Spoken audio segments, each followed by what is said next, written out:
Jadi kalau misalnya kita lihat sekarang, berarti manajemen seperti apa Pak, yang Pak Hermanto cari? Kalau dari CEO nih, oh orangnya ini oke nih, ini bisa running perusahaan saya itu apa? Ya, yang tentu, mempunyai,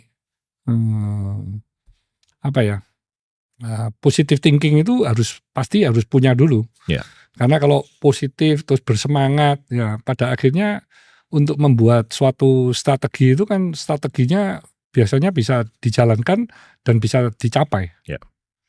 Karena kita ingin, satu tujuan yang besar, tapi habis itu tidak mau melakukan prosesnya, ya sama aja dengan nol. Betul.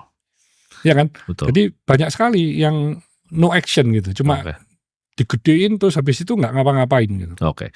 Nah, ini kan ada paradoks Pak, di mana kalau CEO yang bagus, itu biasanya mereka akan bekerja lebih semangat kalau ya dikasih EMSOP lah, dikasih ESOP.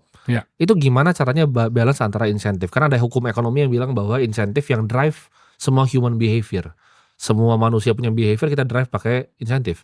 Nah gimana cara balance ya Pak, antara CEO ini dan mungkin pembagian saham ke CEO-nya? Ya dari performance. Jadi setiap tahun kan ada pertumbuhan. Jadi kalau perusahaan itu bertumbuh, artinya kan kita, ada space untuk dibagikan kepada tentu orang-orang yang berkontribusi. Dibaginya dari laba atau Dari laba dong. atau saham? Nggak pernah saham berarti? Bisa laba, kalau perusahaannya sudah TBK, Ya. itu bisa saham. Oke. Tapi kalau perusahaan you masih tertutup, itu nggak bisa saham. Oke. Kenapa?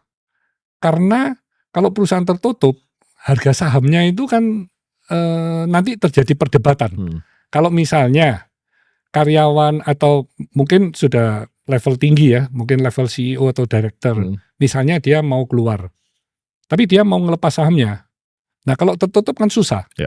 You asalnya memberi, tapi waktu dia mau keluar, dia tidak mau dikasih X value, dia maunya X value gitu. Nah itu akhirnya kan you jadi nggak happy kan, betul nggak? Tapi kalau TBK nggak ada masalah, kan sudah ada harga pasar. CEO yang lebih hebat, itu mereka yang lebih visioner atau yang jago operasi Pak? Yang visioner. Oke, kenapa? Coba bisa jelaskan Pak. Karena kalau sudah mempunyai visi yang jangka panjang yang tajam ya untuk operasional kan bisa mencari timnya ya. Oke. Jadi visioner lebih penting nih Pak? Iyalah. Dibanding cuma operational excellence saja kurang nih berarti ini? Kurang. Karena kalau operation kan cuma satu aja. Padahal company itu tidak hanya membutuhkan excellent operation. Ya. Karena dia kompleks, Betul. 360 degree.